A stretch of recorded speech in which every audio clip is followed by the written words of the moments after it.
Hello, I'm Lieutenant Commander Shannon Martin, call sign Fraggle, one of the aviation safety analysts at the Naval Safety Center.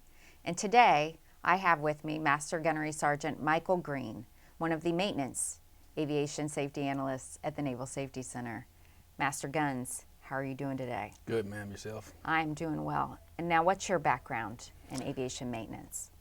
Well, H1s predominantly. I was 22 years on H1s, and I did 18 months on C-130s, and now I'm here.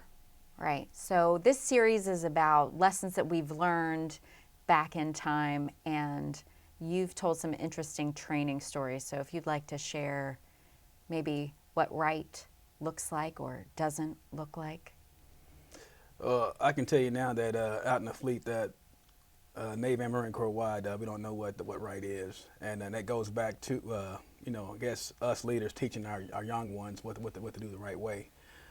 We can back up about a couple of decades, and I was a young lad. I had one of my leaders take me up for my first gripe.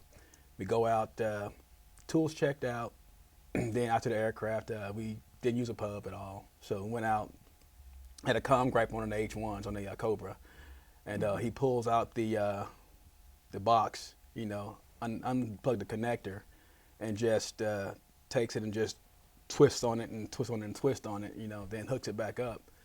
And he said, yeah, that's what I call the Hickerson twist. I'm like, why do you call it that? Well, that was his name, it was Hickerson, so he called it Hickerson twist. Hooked the box back up, and it miraculously worked. Mm-hmm. So I'm like, okay, good to go. Now, fast forward a few weeks, and I take somebody out to work on the same type gripe on the same type aircraft. I was like, hey, man, watch this. So I pull the comm box out, and I hook it up, unhook it, and I twist and twist and twist like I was taught, and hook it back up, and the box works. He's like, oh, wow. So, I say it works every time. So then think about that, and and what he's going to teach the person coming up behind him. So it just multiplies till you got a whole entire shop doing this thing, and it's not right. So now we fast forward another year, had another NCO check in, another corporal, and he takes me out on a gripe. Tools checked out, then he grabs the book. I'm like, oh, we don't need that. He's like, yes, we do. So we get the book, we go out, and he does something different. Opens the book up, and pretty much goes step one, circuit breaker check. I'm like this, okay. Then step two, turn on battery power. I'm like, okay. Step three, step four. Oh, we got a problem here. Let's fix this problem. Mm-hmm. All right, fix the problem. Now we go back to step one, step two, step three, step four. Every time we found a problem and fixed it, we back to step one. I'm like, Jess, well, how come he didn't teach me that way? He said, well, that's the wrong way. This is what you do so you learn faster. And pretty much I did. I started learning real fast to become the CDI about 8 months later after that.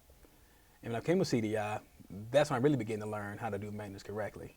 Because it was on me to pretty much sign these things off in my name. If not, if I do it wrong way, then I'm held accountable a lot more. And now that's what I do now and teach. As a leader, I grab my Marine CDIs and my QARs. Say, let's go out and do some work. I'm show you what you need to do to train young Marines, and that is to step one, step two, step three, by the book maintenance each time and every time we go out. So, and now, fast forward again. Now, 28 years in the Marine Corps, doing these maintenance risk management briefs. That's what I lead out with. I lead out with, hey, I will teach, you will learn. And that's our job as maintenance leaders, to teach those young Marines and sailors to do the right things. That's great. Now I want to go back to the Hickerson twist. What did you discover, for those who are not AVI types, that the consequence of your twist was?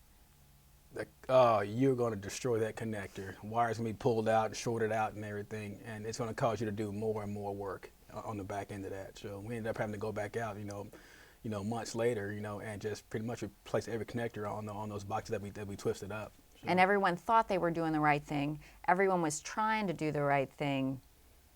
But unless you're doing it by the book, you're going to have more work. Yes, double the work. That's right. So, cause I just said you measure twice, cut once. Same concept. Right. Thank you, Master Guns. I appreciate you coming out here today. For those of you who are interested in an MRM, go out onto our website and you can get Master Guns here to come out and tell you a lot more stories that are good to go. And if you have any questions about aviation reporting or aviation safety, please contact the Naval Safety Center and your analysts. We're happy to help.